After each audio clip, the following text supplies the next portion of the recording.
Yeah. Okay, good evening, everyone. Thank you all for your commitment and making sure to be here, even though I actually made the mistake. But now that it's recording, just so we can put it on the record, starting next week, officially, it should say in the bulletin, 8:30 shear.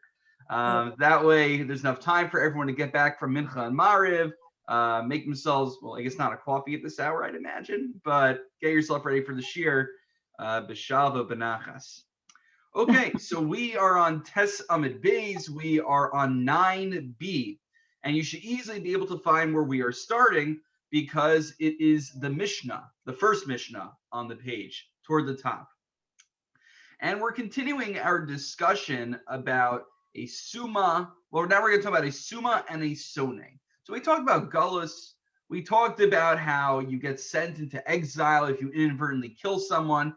We actually had a fascinating discussion last time about current events and how can we extrapolate the principles we're learning now about inadvertent murder to what we're seeing in the news nowadays.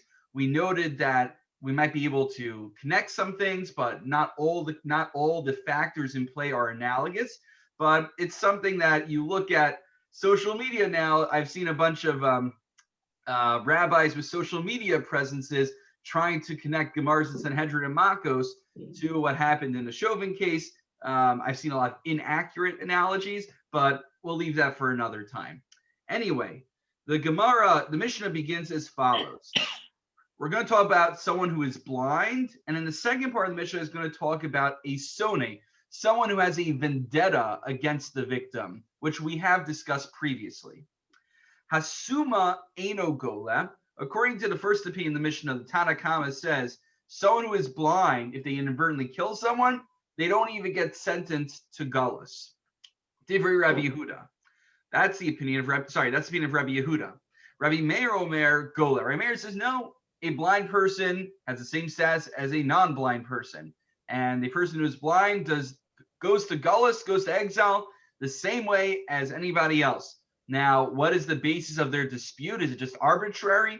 No, the Gemara will explain why they're disagreeing as usual. Next part of the Mishnah. So that's part number one. Part number two, we get a little bit more detail. We're actually going to have a three-way disputation here.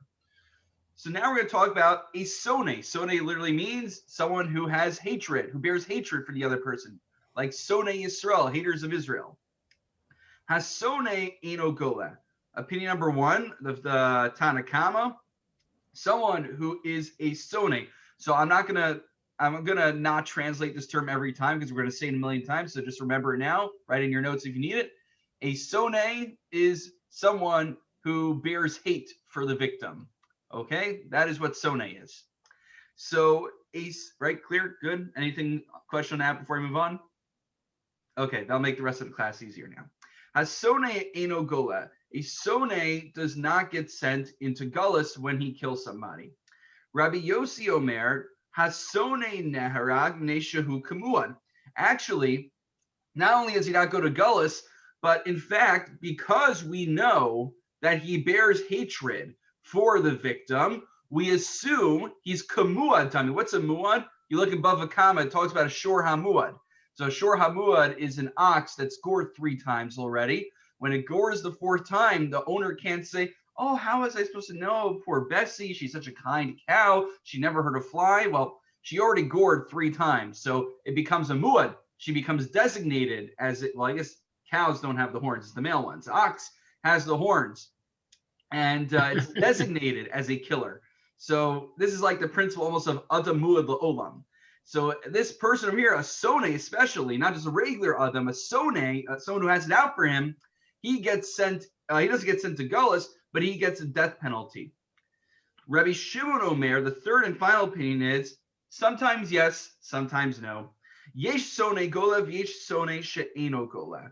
There is a sone, there's a type of sone who does go into exile, and there's certain sonim that do not go into exile. How do we distinguish? Zehaklal, kolshu yochalomar ladas harag. We actually look at the circumstances. So this is good for the lawyers over here that I know I think a number of you have brought up circumstantial evidence. How do we assess the circumstances here? So this opinion actually takes the circumstances into account. If the circumstances lead us to believe that he deliberately killed someone, even if it maybe looks like an accident, he was clearly doing it as a cover-up. Therefore, he gets put to death. Sorry, therefore, enogola. Usholola das harag hareze gola. But if it looks like even the Sone made a mistake over here, he slipped up, then he goes to Gullus because we know it was done inadvertently. Now, what kind of circumstances lend themselves to making us think it was deliberate? What kind do we know is a genuine mistake? The Gemara will discuss that as well. So let me just pause over here for a moment just for clarification questions. Does anyone have any clarification questions on this Mishnah before we go forward? Okay. Oh, yes, Judd. I mean, the last statement is really what adjudication is. What is the purpose of the last statement? It says, and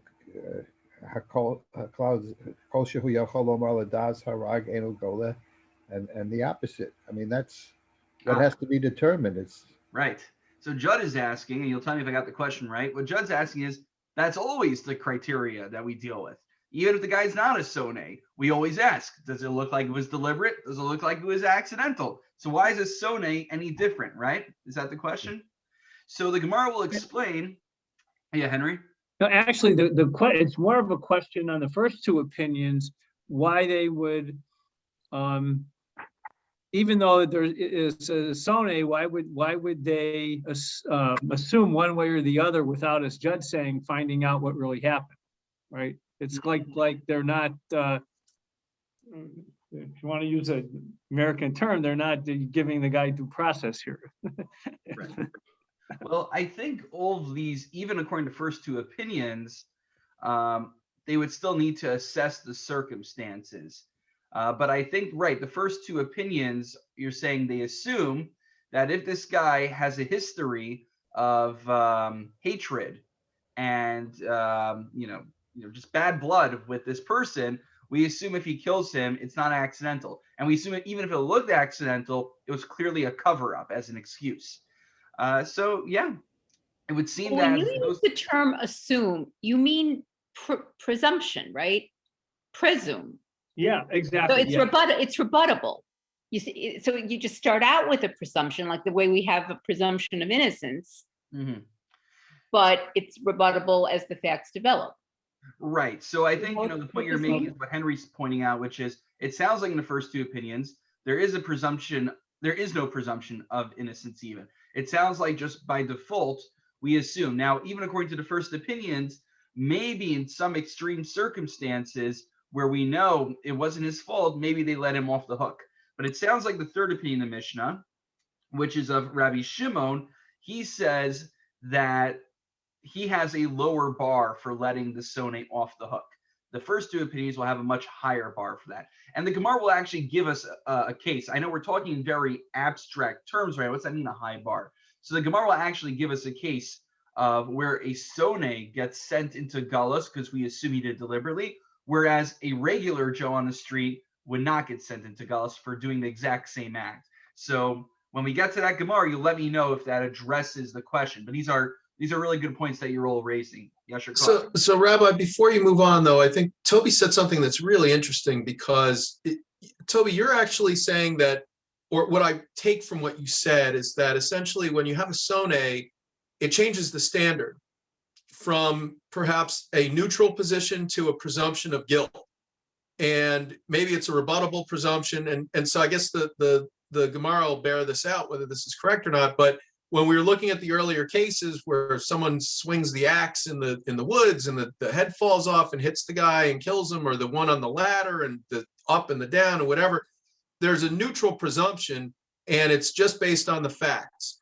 And here you get to a place where you got a Sone who there's a presumption of like a malice aforethought, and maybe that's rebuttable, maybe it's not, we'll see, but that's the difference. And so that's the significance of this whole discussion about a Sone. Is that, Rabbi, are we on the right track? Are we going to I think you are, and I'll add in the halachic terminology, which is what you're actually mentioning.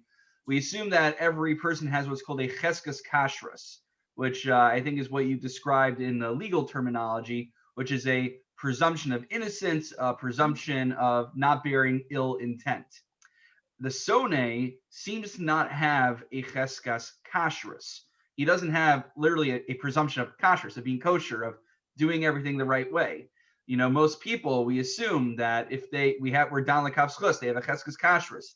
But there are certain people that if they are involved in illicit activities, or, you know, in our particular case, they bear ill will towards another person, then they don't come in with presumption of good neutral intent. So I think but it doesn't push it far enough to execute him, right? Well, actually, because there's still the circumstances that he didn't stand there and say, I'm going to kill you, wham. It still looked like an accident. You're still within, right? I mean, because otherwise, why aren't they just executing him? That's the first opinion. The first opinion is he doesn't go to Gullus, but remember we talked about, even if he doesn't go to Gullus, the relatives can still come after him, and just the Ari Miklat will not protect him. But the second opinion, Rabbi Yossi says, Hasone Neharag. He's put to death by the court. He's actually executed. And the Gemara will explain, wait a minute, don't we need all these conditions of giving him hasra and warning him? We actually addressed this case earlier. So if we don't remember the answer on the spot, don't worry, the Gemara is going to remind us. So all great points being raised, and I think it will think more deeply about it as we go through the Gemara, God willing. So before we jump in, it sounds like the second part of the Mishnah is what's grabbing our attention more, which makes sense. But first we need to give a little bit of elucidation to the first part of the Mishnah. No one asked, what gives? Why are we treating a person who's blind different than any other person, right? Where's the equity in that? Not that we've seen a lot of that recently. It's not an equity issue, though. It's just below oath. It's just from the pasuk. So Henry quotes the pasuk. Let's go into the Gemara that Henry's quoting. Tanar Rabbanan, we learned in the Brisa, below ra'os prat l'suma. So if you look, the pasuk that he's quoting from the Parsha of Galus, so it says, O b'chol even asher yamus ba below ra'os. So since it says without seeing, well, it below ra'os, it didn't have to put in those extra words. It's the exclusion of someone who does not have any sight. Divrei Rabbi Yehuda, that's the opinion of Rabbi Yehuda in our Mishnah. Rabbi Meir Omer, below ra'os, l'rabos is a summa. The word below ra'os, not only does it not exclude a summa, but it actually includes a person who is blind. Now, where does he get that from below ra'os? If anything, it says a lack of sight. That's excluding someone who doesn't have sight. So we explain both opinions. My time with Rabbi Yehuda, dechsiv asher yavo sareo bayar, afilu summa asa below ra'os ma'ate. So originally the pasuk of asher yavo sareo bayar taught me even a summa, but asa below ra'os ma'ate. Then came along the pasuk of lo ra'os to exclude a summa. So I would think the pasuk that describes they went into a forest together, it could be anybody. We don't care if he could see or not.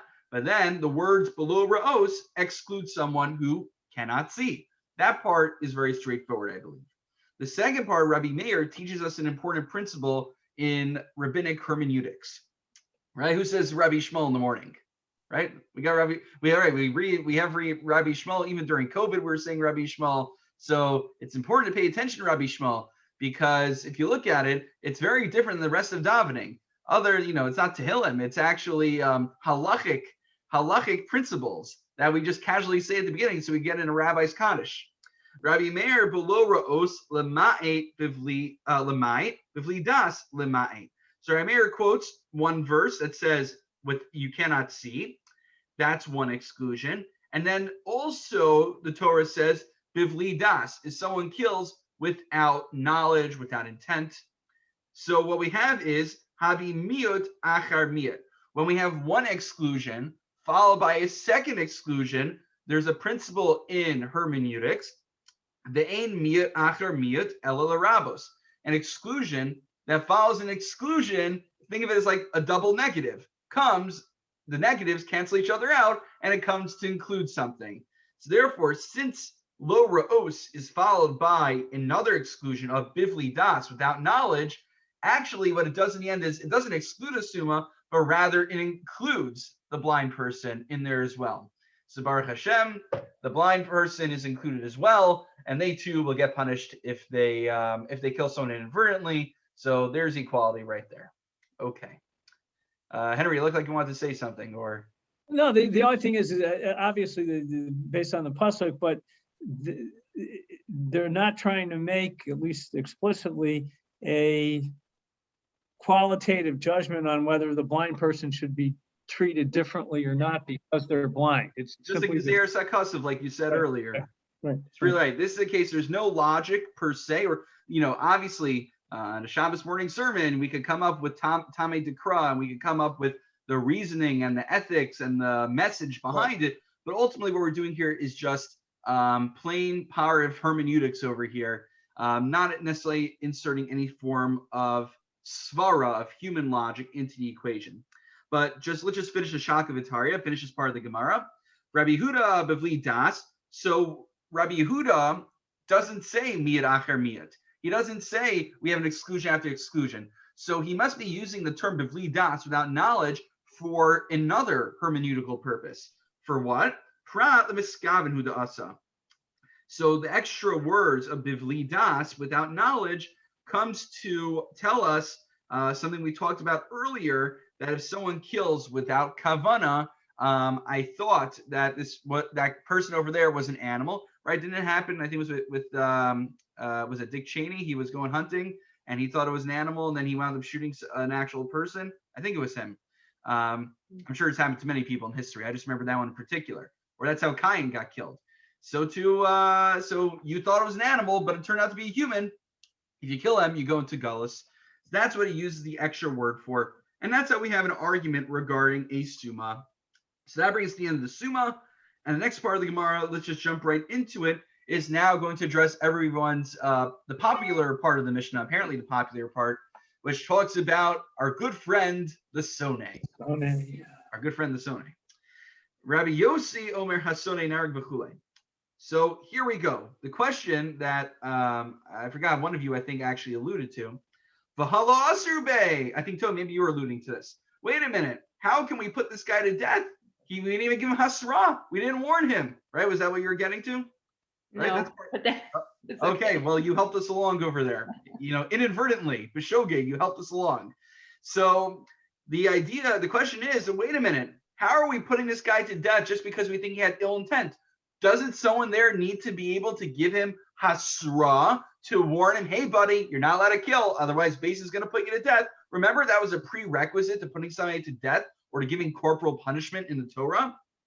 So how can Rabbi Yossi in the Mishnah, the second opinion, say a Sone who accidentally kills someone, we assume it wasn't it was an accident, like the mafia talks. Yeah, don't be surprised if that falls on top of you the next day, there'll be an accident. It's not actually an accident. It reminds me, I still need to go through the Godfather trilogy. So I only got through number 1. So Masnisan Rabbi Yossi Bar Yehudahi. So it's actually, our Mishnah is in accordance with our old friend Rabbi Yossi Bar Yehuda, who we've learned about previously. So just to refresh our memories, we quote the Brisa again, Titania. Rabbi Yossi Bar Yehuda, Rabbi Yossi the son of Yehuda, it's a different Rabbi Yossi. Omer, Chaver Eino Tzarech Hasra, an educated person who knows halacha and knows the consequences of their action does not require warning. He does not need to be warned in order to put him to death for committing a murder. Why? Well, you have to ask yourself, what's the purpose of hasra? I don't want to get us too far afield, but so you think about in Hilchos Nida. So this is going to take us a little far afield, but I'll try to share it briefly. So on a biblical level, for a woman to be considered a nida, to be considered impure due to menstruation, it needs to be 2 things. It needs to be a re'iyas dam and a hargasha.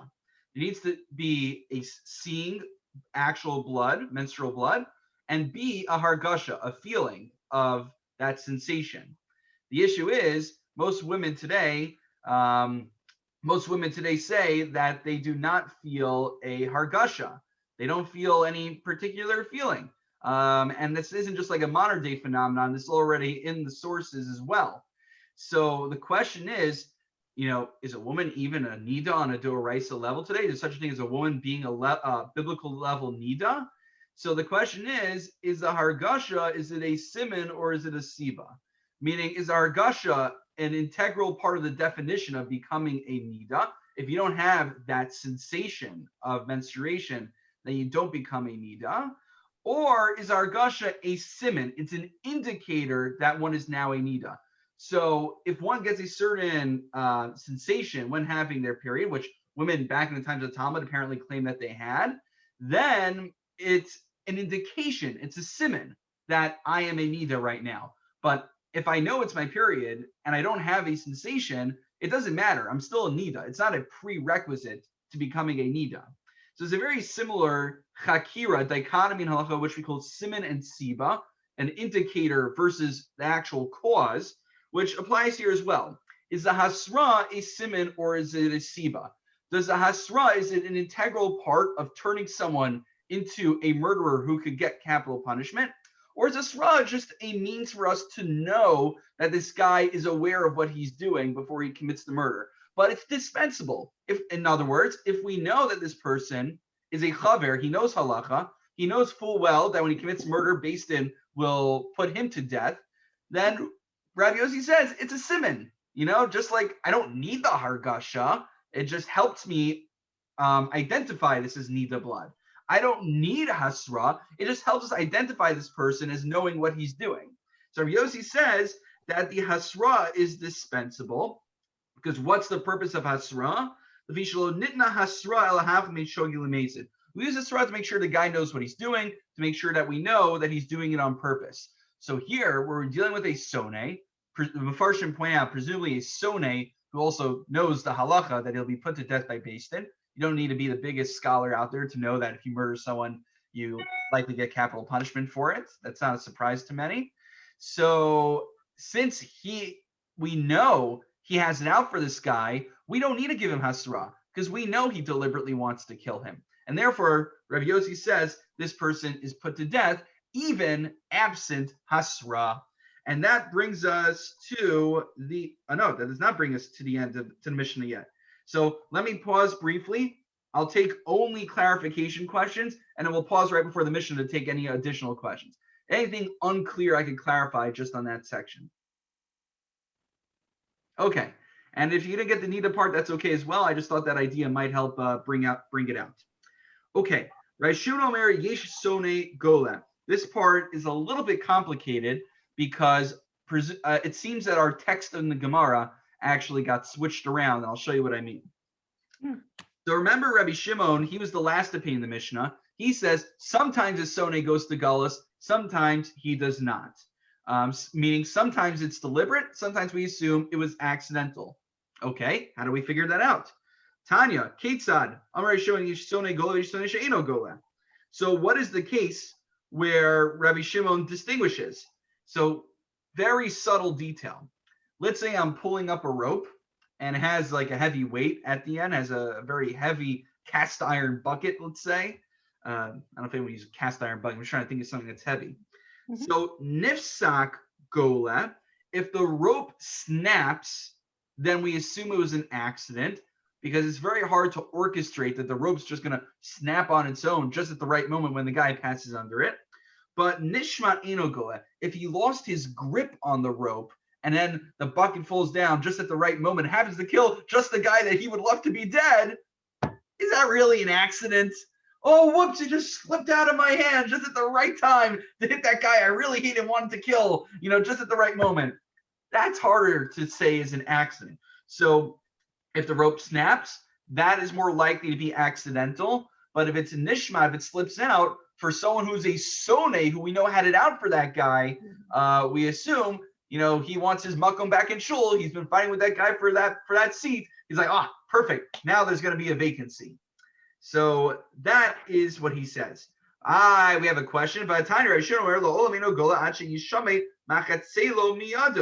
wait a minute. We have a question. Rabbi Shimon contradicts himself.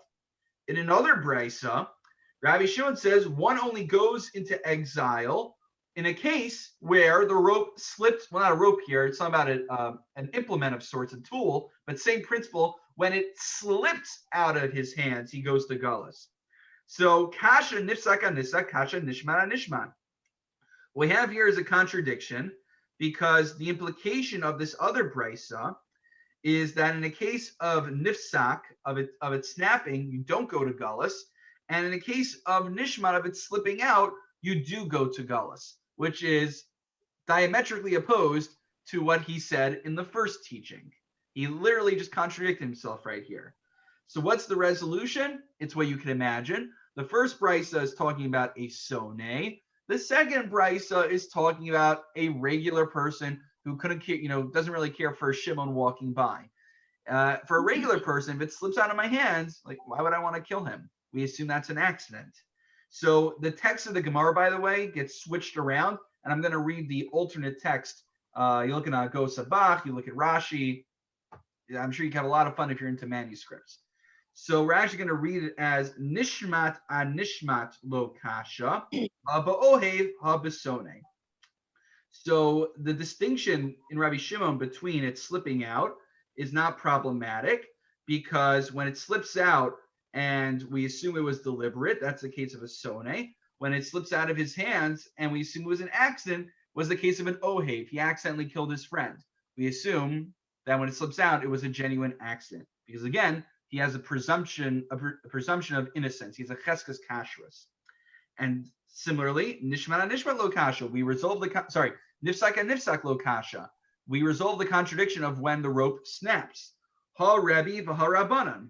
One brisa he was teaching according to Rebbe, one according to Rabbanan. What's this dispute between Rebbe and Rabbanan we speak of? If we remember a few weeks ago, we had the argument about what's the prototypical case in the Torah of someone swinging an axe and accidentally killing someone.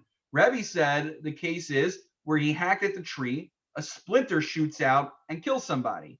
The case according to Rabbanan was I swung from the axe, and the axe head was nifsak, it dislodged from the hilt of the axe and killed somebody.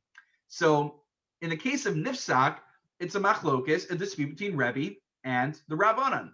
The Rabbanan say, in case of nifsak, when the axe head comes off or the rope snaps, it's the same case in principle. That is a case that sends you to galus.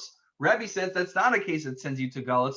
That is too close. That's considered your direct strength, your koach, a force directly done by you. And actually, it's so close to murder that you don't even get to go to galus. You're not protected by the ear miklat.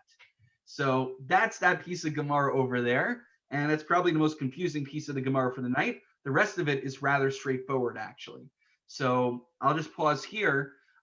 We are actually limited on time, which again is my own fault. But if there are any essential questions, please share them.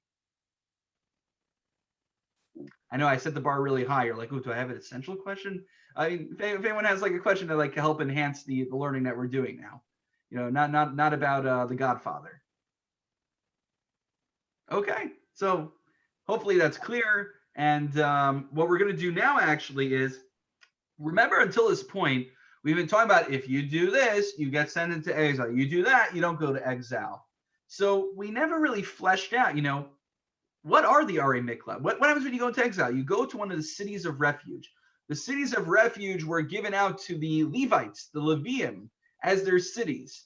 And there were 6 cities, 6 main cities, 3 in Aver LeYarden, across the Jordan, and 3 in the land of Israel. But why am I telling this to you? The Mishnah actually spells it out really clearly. So let's go right into it. So where does a person go when they go into exile?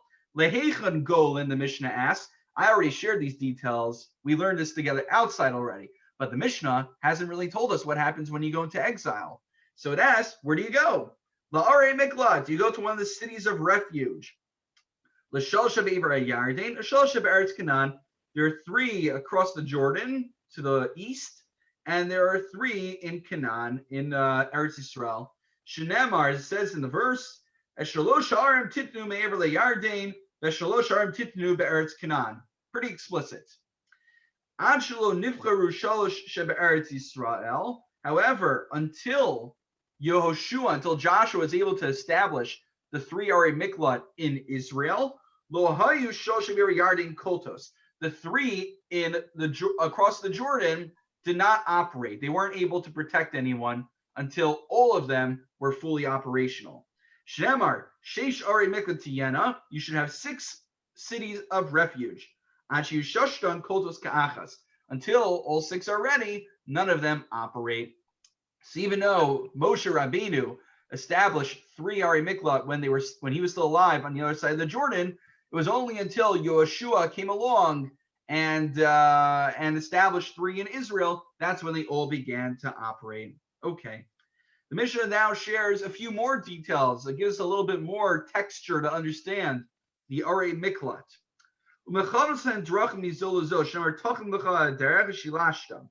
Also, it's not enough just to have cities, but you actually have to have directions. There have to be clear paths leading from major cities to nearby Arei Miklat, cities of refuge. You know what it reminds me of? I remember when I was in Israel, so like certain places in Jerusalem, you'll go and there's like a sign saying Tel Aviv that way. I'm just like, what? Is Tel Aviv right around the corner? But it's like, oh no, you have to get on the highway and then you're in Tel Aviv. You know, it's like there's a sign, oh, New Haven's right over there. So, but that's basically what they're supposed to do. They're supposed to have signs in every city saying, Arei Miklat, that way to the Arei Miklat. Or, you know, when there's like hurricane escape route. I still don't understand what a hurricane escape route is, but I see signs for that all the time around town. I'm not really sure how that works in time of a hurricane, but anyway, that's the idea for Arei Miklat. There should be clear directions to getting there. And now this is a very interesting halacha that I hope to elaborate on at the end of this year, is that he is given 2 Torah scholars to escort him to the Ir Miklat. The Yadabru Elav, and that way, in case the Goelei Hadam, the relatives of the victim, want to avenge his blood, they'll say, oh, it's a perfect opportunity. He's not yet in the walls of the Ir Miklat. We're going to swoop down and kill him before he gets in the walls. You know, you can imagine it's like a movie chase scene. Jeremy would appreciate, like in Lord of the Rings when the Nazgul are chasing and they get into the city sanctum. So you can imagine there's like a high chase scene going on and they're on their tail and they're about to get into the walls. Well, it doesn't always work out like in the movies. So they gave him 2 Torah scholars to hopefully, you know, persuade the guy and say, oh, look, you know, this guy, he's a nice person. He didn't really mean it. Would you really kill him in front of 2 Torah scholars? You know, so that's the idea. Now, why don't we give him 2 soldiers? I'll just share with you the idea right now. You take it or leave it, right? You're saying like, what do you mean 2 rabbis? Like imagine like one of you guys had to go into Gullus and then they give you me and Rabbi Cohen. I don't know, maybe Rabbi Cohen could fight well. I'm not trained in martial arts. So, you know, Rabbi Cohen will come with his golf stick and I'll just come with, my grandfather's rifle. That's the best we could do. As opposed to giving them Carmine and maybe Chris, you know, as bodyguard. I'm trying to think who are like. Yeah, I'll take them. Ari Goldstein and David Dismore, you know, are CSS people. So would you rather the CSS people to protect you, or would you rather the clergy staff? I'd rather the CSS people than myself. So why are we giving them Torah scholars? That's the question. So it said, and it's Sotzei Shas, I think it quotes Rav Moshe Soloveitchik. So it's the right Rav Moshe Soloveitchik. It might be referring to Rav Soloveitchik's father, but it might be a different one. So Rav Moshe Soloveitchik says, because it's a philosophy of how we deal with conflict. If we give the guy 2 bodyguards, the Goelei Hadam will come with 4 men. If we give him 4 men as bodyguards, the Goelei Hadam will come with 8. And eventually, they'll just create an entire milchama, an entire war. So rather than solve it with brute force, why don't we solve things and calm things down with diplomacy instead? It's a nice idea. I have my reservations because if diplomacy fails, what, they're all going to get shot now? So I don't have a good answer to that. But it's more like Shabbos morning sermon Torah than it is a practical answer. But I thought everyone would have that question when we read that line, so I just wanted to preempt it. Okay, but the Torah scholars speak. They try to persuade the guy not to kill the accidental murderer. Rabbi Meir Omer, Afu medaber adei atzma shemar v'zeh dvar haratzeach. The accidental murderer, he could speak as well to advocate for himself. Interesting dispute here. Almost practical suggestions. Is it better for a defendant to be passive? It's almost like Is the defendant be passive and let his lawyer do all the talking for him? Or is it a good idea sometimes for the defendant himself to speak up? Again, this was also something in the news recently to think about. And I'm sure our lawyers here have opinions on that. So Rabbi Yossi Bar Yehuda Omer, B'tchila echad shogev echad mesin makdim lar miklat. This is something that many of you have raised. I'm glad we're addressing it now. We finally got to the Mishnah. The question is, okay, I accidentally killed somebody. What walk me through it. What are the next steps? What happens right at that moment? So initially, we bring you you flee straight to the Ir Miklat. You flee straight there. It's almost like you're being held without bail. That's the idea. You're an Ir Miklat while we don't know. Based in Shulchan Avino So Misham, and then Based in summons him to court, and they go through the court proceedings. Misha is chayav misa Based in Argu. So anyone who's chayav misa Based in Argu, the Based in kills him. Ushalon is chayav misa if he's found to be innocent. Patruhu. Okay, have a nice life. Enjoy. And Misha is chayav gola, someone who actually indeed does belong in the Ir Miklat. He did inadvertently kill somebody, is liable for that. Machzir solim komo. We send him back to the Ir Miklat. Shnemar, the Shivo Soidal Ir Miklato. He gets returned to the Ir Miklat. And that Mishnah gives us, I think, some more flavor and texture to understand what the cities of refuge are. And I think it addresses a few of the questions some of you have asked, rightfully so, at earlier stages, trying to understand what the Ir Miklat process looks like. So we're going to jump right into the Gemara. And the Gemara is going to continue to give us some more flavor and understand what the Ir Miklat look like. I think when he gets summoned to the Beis Din, he gets escorted by Torah scholars, doesn't he? Yes, I think so. I think each time he travels, he has an escort of 2 Torah scholars. That's my understanding. I know it doesn't explicate that. So what I wanted to do, I realized because I jumped on realizing that I was late, I didn't have time to prepare it, but I'll try to send out an email, or you can Google search it yourself. You type in, I typed it in Hebrew, but maybe if you type in English, it'll come up as well, the Sheish Arei Miklat, and it'll actually show you a diagram of where all the cities are. So I'll try to send an email out with a graphic to be helpful. But so what the Gemara is about to describe is that there are 3 cities in Israel, 3 cities outside of Israel. And if anyone finds the link and wants to share it in the chat, you're more than welcome to do so. So moving on, the Gemara says, Taner Rabbanan, Shalosh Arim Hivdil Moshe Be'er Yarden U'Kanedan Hivdil Yoshua Be'eretz Canaan. L'chavnos hayu kamin shtei shuro shebekarim. Their formation was like 2 rows in a vineyard. Chevron B'Yehuda, so Chevron B'Yehuda Keneged Batzar B'Midbar. So Chevron, which was the southernmost main Ir Miklat in Israel, was I don't know what you say, like Keneged. It was adjacent, not adjacent. What's the right word for it? It would have been on the partnered with. What was that? Isn't it like they were partnered? To look across like the sister Jordan, cities. right? So if you were like to look across the Jordan, it would be in the same place, around the same place in terms of its latitude, if that helps. Yes.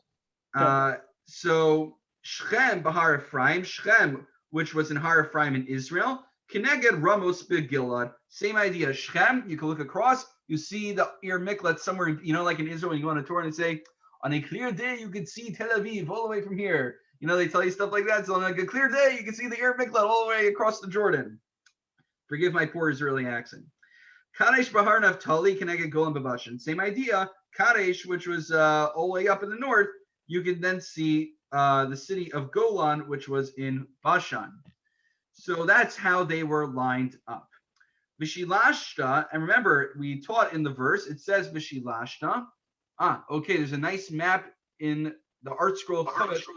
So Yasher Koach Henry. So if you have a Chumash in your house, or next time you come to shul, you got the good old art scroll stone Chumashim, and it has it in there. So Vishilashta, Vishilashta Midarm LeChevron, Kimechevron LeShem, Mechevron LeShem, Kimishchem LeKadesh, Mishchem LeKadesh, Kimikadesh Etzafam. So the idea is that there's 3 cities for all of Israel. So it's the same, roughly the same amount of distance from the south of Israel to Hebron, from Hebron to Shechem, from Shechem to Kadesh, and from Kadesh all the way to the northern part of Israel. That way, you don't need to travel a significant amount of distance to find yourself in Ir Miklat. We tried to spread them out relatively equally. However, the Gemara asks, something seems a little bit non-equitable here. The Ever HaYarden class, Eretz Yisrael class. So what you're telling me that Ever HaYarden, that across the Jordan, they had just as many cities, Ari Miklat, as in Israel? But remember, in Israel, that's where the majority of the Jewish tribes exist. So Reuven, Gad, and Chatzi, Shev, and Menashe, so you got 2.5 tribes on one side, and you have the rest of the tribes on the other side in Israel. Maybe give one city to the people across the Jordan and give the rest of the cities to the rest of the Jewish people who primarily reside in Israel. This doesn't make sense. So Amar Abai, why was it made as this way? The Gilad Shchichi Rotzken, because in Gilad it was very common to have murderers, and therefore there was a huge need to have a number of cities there to accommodate all of the murderers who were living in that area. The Siv, Gilad Kiryas Kole Aven, Akuva Midam. My Akuva Midam, what's it mean, Akuva Midam? It says in the verse, they lied in wait to ambush people on the path to kill them. So because there were so many murders that went on, they needed Arei Miklat. A number of the Mefarshim asked, wait a minute, if these are deliberate murderers, an Arei Miklat's not going to be helpful. Well, the issue is these people were actually, they played around. They realized that if they made their murders look accidental, it was, an accident's going to take place. So if they make it look like an accident, then they realize they'll get let off the hook. So there was a need for Arei Miklat, ironically. We're just going to finish up we're just going to go a little bit further in the Gemara, get to the end, and I'll take any remaining questions. I just want to make sure we get to what we need to get to.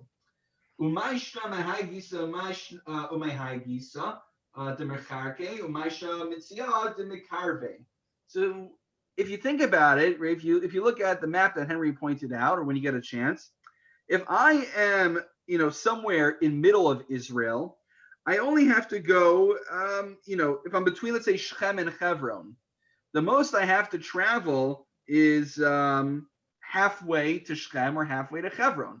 But if I find myself all the way in the south or all the way in the north, I need to travel double the amount to either get to Kadesh or to get to Hebron. So that's not fair. What about the people who are living in those Yishuvim, who are settling the northern part of Israel, defending us from Syria? And what about the people who are all the way in the south, defending us from vacationers in Eilat? So what about them? They have to go to Gullus. They have to go so much further. That's not fair. So why were there so many cities concentrated more toward the middle of Israel? Same idea. Because in Shechem, I guess the more urban area of Israel, there was a lot of murders that were taking place. That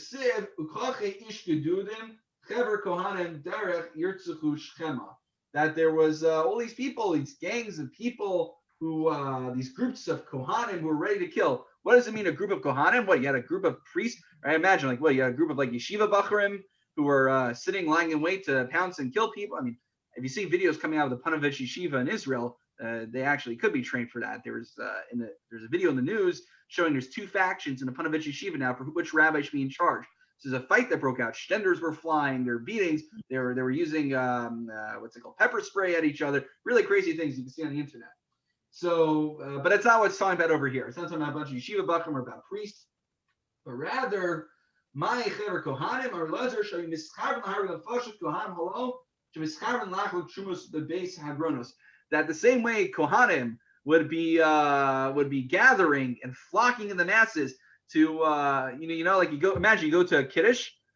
Remember, right? So we have kiddushes again at shul. You're all welcome to come and join us, and they're only getting better and better. So from what I understand, at least in my own previous experience at kiddushes, everyone's flocking around. You're elbowing the guy next to you to get a little bit of the challah before that guy sticks their hand into the kugel. So imagine the way the Kohanim were fighting each other to get a little piece of truma or to fight over the kiddush. That's how these murderers were, that they were all in these gangs hustling and bustling, trying to murder people. And therefore, there was a need for many Arei Miklat because of the many murders that took place.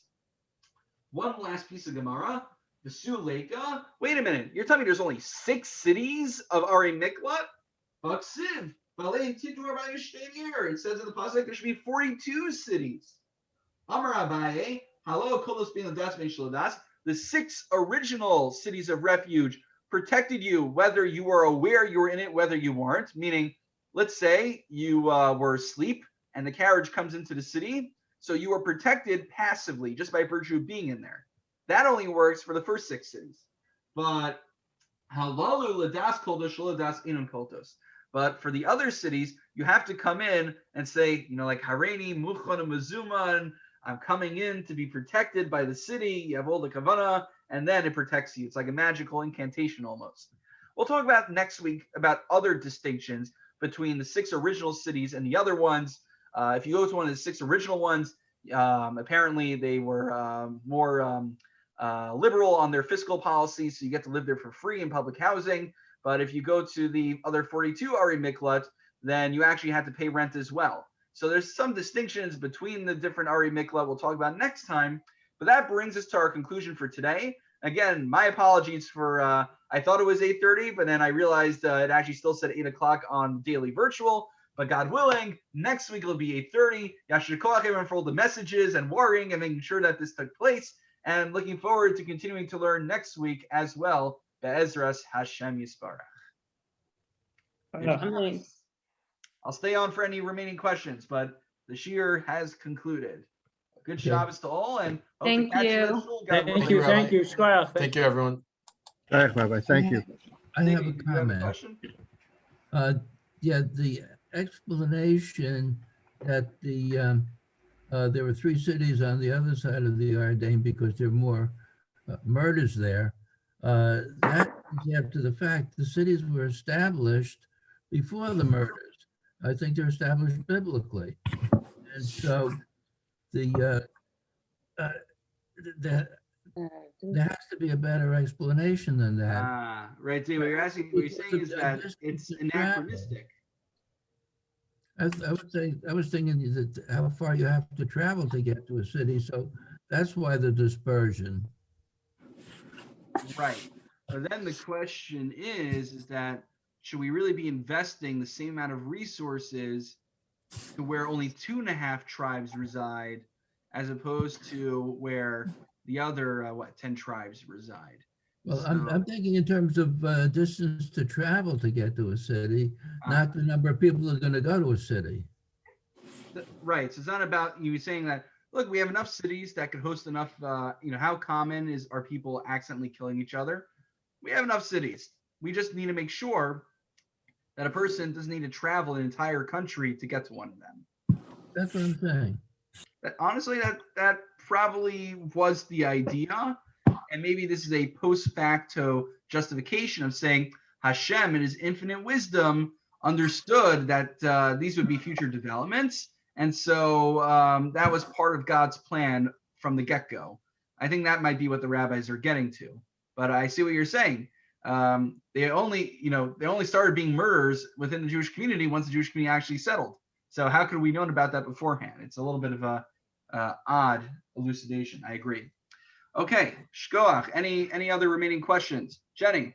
I have another question. I'm not even really sure what the question is, but it's more of an observation that has me confused. So all of these cities of refuge, right, are when someone is an accidental murderer, which totally makes sense from the point of view of the accidental murderer if they are present when the person around them dies and they know they're going to be accused. But there are times when people don't know they are going to be accused of accidental murder. So how would they know to flee to the city of refuge before their avengers come for them? Right. Like, that's kind of a question that I have, like how the system works in practice. And also, like, if you are an avenger and you go into a city of refuge and you are successful at killing someone, does like the avenger then, I guess he gets also like tried, or she? Also, sometimes it's probably not clear whether someone is an accidental or an intentional murderer. So if you are accused of intentionally murdering someone, do you get to flee to the city of refuge because you're planning on putting up the defense that you are a non-intentional murderer?